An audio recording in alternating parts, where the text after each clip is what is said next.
Hello guys, welcome back to our YouTube channel. तो देखिए, मैं आपका दोस्त अभय आज आप लोगों के साथ लेकर आया हूँ वीडियो, जिसमें आज हम देखने वाले हैं जो भी दिल्ली यूनिवर्सिटी के सेमेस्टर 5 के स्टूडेंट हैं, चाहे आप बीकॉम प्रोग्राम कोर्स में हो, चाहे आप बीकॉम ऑनर्स कोर्स में हो, आप सभी के पास एक सब्जेक्ट हैगा income tax law and practice. तो अब मैं आप लोगों के साथ लेकर आने वाला हूँ चैनल के ऊपर इस income tax law and practice की वीडियो, जिसके अंदर मैं आपको इस कंप्लीट सब्जेक्ट को डिटेल में कवर करवाने वाला हूँ। जितना भी कंटेंट आपके एग्जाम के लिए रेलेवेंट है, आपके सिलेबस में दिया गया है, सारी चीजें आपको काफी डिटेल में कवर करवाने वाला हूँ। सारी थ्योरी, सारे प्रैक्टिकल टॉपिक्स और उनके क्वेश्चन साथ में सारी चीजें आपको कवर करवाने वाला हूँ काफी डिटेल में। तो चैनल पर आपको एक के बाद एक वीडियोस मिलेगी इस सब्जेक्ट की, जिसमें मैं इस कंप्लीट सब्जेक्ट को आपको कवर करवा दूंगा। जिन नोट्स में से आपको मैं ये कवर करवा रहा हूँ, ये पेड नोट्स है। अगर आपको ये नोट्स चाहिए तो आप ये परचेज कर सकते हैं। 199 रुपीज में आपको पांचों यूनिट के नोट्स अवेलेबल मिल जाएंगे, जिसके अंदर सारी थ्योरी कवर करवाई गई होगी। जो जो कंटेंट आपके सिलेबस में दिया गया है, उसके अलावा जो जो आपके प्रैक्टिकल पार्ट, इंपॉर्टेंट पार्ट है, उसके सभी के क्वेश्चंस भी इसमें इंक्लूड करे गए हैं, साथ में उनके सॉल्यूशन भी प्रोवाइड करवाए गए हैं। तो 199 रुपीज में आप इस पांचों यूनिट के नोट्स को खरीद सकते हैं। नोट्स परचेज करने के लिए आप मेरे को व्हाट्सएप या टेलीग्राम पर डीएम करिए, वहां से आप इसे परचेज कर सकते हैं। तो चलिए, अब बिना देर किए शुरू करेंगे हम अपनी आज की वीडियो। लेकिन अगर आपने अभी तक चैनल को सब्सक्राइब ना करा हो तो चैनल को जरूर सब्सक्राइब कर लें इस टाइप के और कंटेंट के लिए। वीडियो को अपने सभी दोस्तों के साथ शेयर करना ना भूलें। तो देखिए, आज की वीडियो में हम देखने वाले हैं यूनिट नंबर 4 का पार्ट नंबर 2, जिसका नाम है क्लबिंग ऑफ इनकम। इस कंसेप्ट को, in order to avoid payment of tax, the assessee transfer their income or asset to other person। Tax ना भरना पड़े उसके लिए इंडिविजुअल्स क्या करते हैं, अपनी इनकम को किसी और के नाम पर ट्रांसफर कर देते हैं। To check avoidance of tax effective provision have been made in income tax.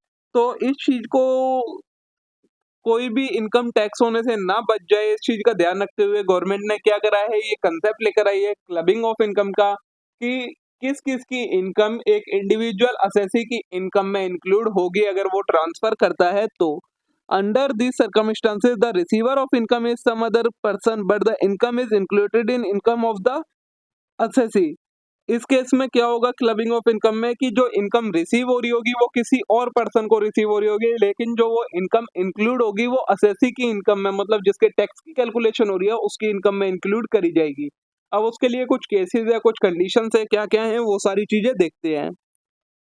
तो clubbing of income for transfer of income without transfer of asset, section 60। Clubbing of income किसके केस में हम बात कर रहे हैं, कि सिर्फ आपने इनकम ट्रांसफर कर दी है, जो एसेट है वो असेसी के नाम में ही है, लेकिन उससे जो भी इनकम आ रही है वो किसी और को मिल रही है। तो section 60 is applicable if following condition is satisfied. तो सेक्शन 60 डील करता है उसके साथ, उसके लिए कौन कौन सी कंडीशन सेटिस्फाई होनी जरूरी है। The tax pair own asset, जो टैक्स पेयर है उसके पास एक एसेट है। The ownership of asset is not transfer, उस एसेट की ओनरशिप अभी भी असेसी के पास ही है, टैक्स पेयर के पास ही है। The income from asset is transfer to any person under settlement or agreement, but जो उससे इनकम आ रही है वो किसी और पर्सन के नाम में ट्रांसफर कर दी गई है। तो if the above condition are satisfied the income from assets would be taxable in the hand of transferor. तो अगर ये तीन कंडीशन सेटिस्फाई हो रही है तो जो एसेट से इनकम आ रही है वो भले ही किसी और के नाम में ट्रांसफर कर दी गई है, चाहे किसी एग्रीमेंट से या किसी से, बट वो जो इनकम इंक्लूड होगी वो टैक्स पेयर या असेसी की इनकम में ही इंक्लूड होगी। ठीक है। नेक्स्ट है clubbing of income from revocable transfer of asset. Income कब क्लब होगी, मतलब रिवोकेबल ट्रांसफर ऑफ एसेट होता है उस केस में इनकम भी जो असेसी या टैक्स पेयर है उसी के उसमें इंक्लूड होगी, उसके साथ सेक्शन 61 डील करता है। रिवोकेबल ट्रांसफर क्या होता है, मतलब आपने ट्रांसफर कर दिया है एसेट इस केस में, लेकिन वो ट्रांसफर कैसा है, रिवोकेबल है, कभी भी चाहे तो आप उस एसेट की ओनरशिप वापस ले सकते हैं, तो वो कहलाता है revocable transfer of asset. Revocable transfer means the transfer of asset assumer right to reacquire asset or income from such asset either whole or in part at any time in future during the lifetime of transferee। क्या बोला है, revocable transfer क्या होता है, asset को transfer करना किस right के साथ, कि आप कभी भी फ्यूचर में उस एसेट को या उस एसेट की इनकम को रीएक्वायर कर सकते हैं, तो वो कहलाता है रिवोकेबल ट्रांसफर। इसके लिए कुछ कंडीशन है। पहला है एन एसेट इज ट्रांसफर अंदर रिवोकेबल ट्रांसफर, रिवोकेबल ट्रांसफर के अंदर एसेट ट्रांसफर हुआ हो। The transfer for this purpose include any settlement or agreement, then the income from such asset is taxable in the hand of transferor. तो अगर उस revocable transfer हुए asset से कोई भी इनकम आती है तो वो जो टैक्स पेयर है या जिसने ट्रांसफर करा है एसेट उसकी इनकम में इंक्लूड होगी। अब इसकी कुछ एक्सेप्शन है सेक्शन 61 की जो रिवोकेबल ट्रांसफर वाला है। पहला है where the income arise to any person by virtue transfer way to trust which is not revocable during the life time of the beneficiary and in case any other transfer which is not revocable during the life time of transferee. Exception क्या है कि आपने कोई asset transfer करा कब तक के लिए, जिसके नाम पर आपने ट्रांसफर करा है उसकी लाइफ टाइम में आप उसे रिवोक नहीं करोगे। अगर इस कंडीशन के साथ करा है तो फिर आपका वो रिवोकेबल ट्रांसफर के अंदर इंक्लूड नहीं होगा और जिसके नाम पर आपने ट्रांसफर करा है उसी की इनकम में इंक्लूड होगा। ठीक है। सेकंड है where the income arise to any person by virtue of transfer made before 1/4/1961 which is not revocable for the period of 6 year or more. आपने 1961 से पहले कोई ऐसे ट्रांसफर करा है जो कि नॉट रिवोकेबल था 6 या 6 से ज्यादा सालों के लिए, तो फिर वो आपकी इनकम रिवोकेबल ट्रांसफर वाले उसमें क्लब नहीं होगी। ठीक है। अब नेक्स्ट टॉपिक हैगा clubbing of income of spouse. जो स्पाउस की इनकम है वो कब क्लब होती है, तो सेक्शन 64 1 सेकंड डील करता है इसके साथ। The following income of spouse of individual shall be included in total income of the individual. कौन कौन सी इनकम है जो स्पाउस की इनकम में इंक्लूड हो जाएंगी? स्पाउस की जो इनकम है वो इंडिविजुअल की इनकम में इंक्लूड हो जाएगी। तो remuneration from a concern in which spouse have substantial interest.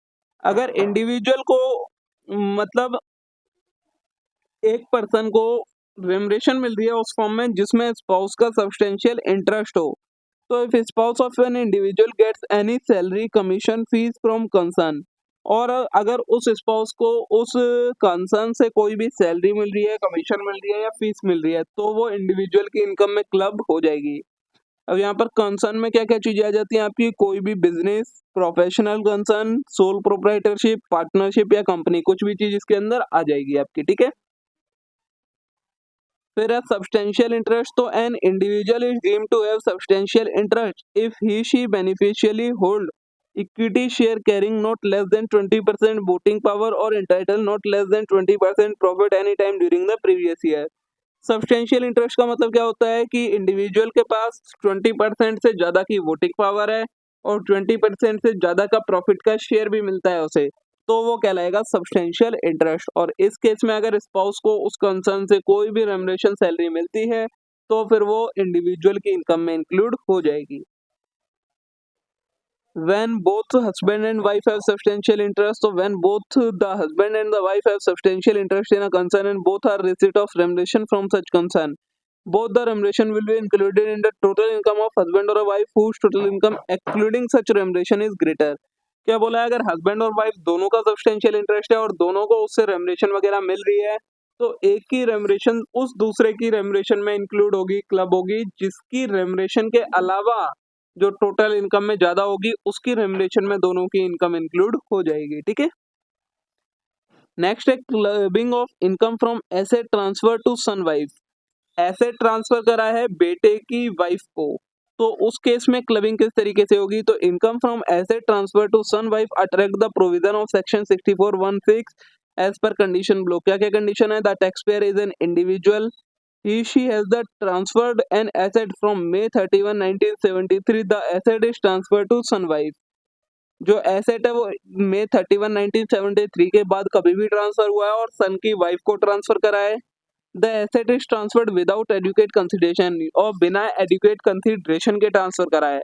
तो in case of such individual the income from asset is included in the income of tax payer who transferred the asset. तो ऐसे case में जो सन की wife की हो अगर कोई इनकम मिलती है उस एसेट से, तो वो जिसने एसेट ट्रांसफर करा है उसकी इनकम के अंदर इंक्लूड हो जाएगी। ठीक है। नेक्स्ट है clubbing of income of minor child, section 64(1)(a) कि अगर माइनर चाइल्ड है तो उसकी इनकम किस तरीके से क्लब होगी।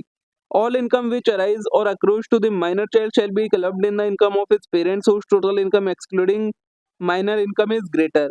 अगर माइनर चाइल्ड को कोई इनकम होती है तो वो उसके पेरेंट्स की इनकम में इंक्लूड होगी। अब पेरेंट्स में मदर की में होगी या फादर की में, ये जानने के लिए उस माइनर चाइल्ड की इनकम हटाने के अलावा जो पेरेंट्स की खुद की इनकम है, वो जिसकी इनकम ज़्यादा होगी उसकी इनकम के अंदर माइनर चाइल्ड की इनकम इंक्लूड हो जाएगी। However, in case parents are separated, the income of minor child will included in income of parents who maintain the minor child. अगर पेरेंट्स अलग अलग रहते हैं तो माइनर चाइल्ड की जो इनकम होगी वो उस पेरेंट्स की इनकम में इंक्लूड होगी जो उस माइनर चाइल्ड की देखरेख कर रहा होगा। एग्जेम्पशन टू पेरेंट्स, इसकी एग्जेम्पशन कब कब मिल जाती है?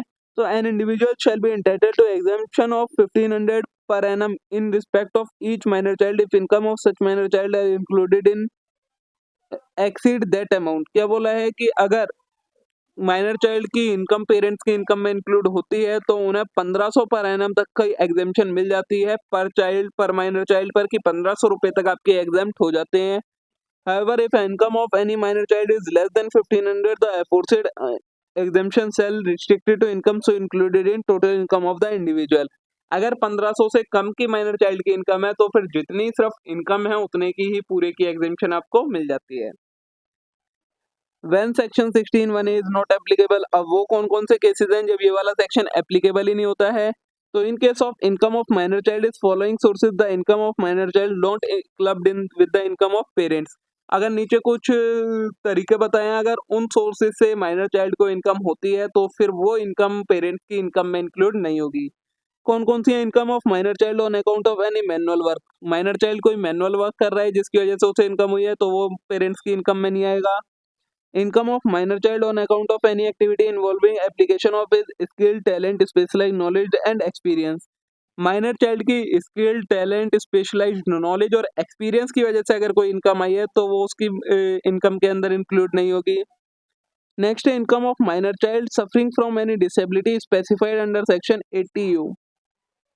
माइनर चाइल्ड को कोई डिसेबिलिटी है उसकी वजह से उसको कोई इनकम हुई है, कोई पेंशन वगैरह की, तो वो पेरेंट्स की इनकम के अंदर इंक्लूड नहीं होगी। ठीक है, ये आपके केसेस हैं कब कब माइनर चाइल्ड की इनकम इंक्लूड नहीं होगी।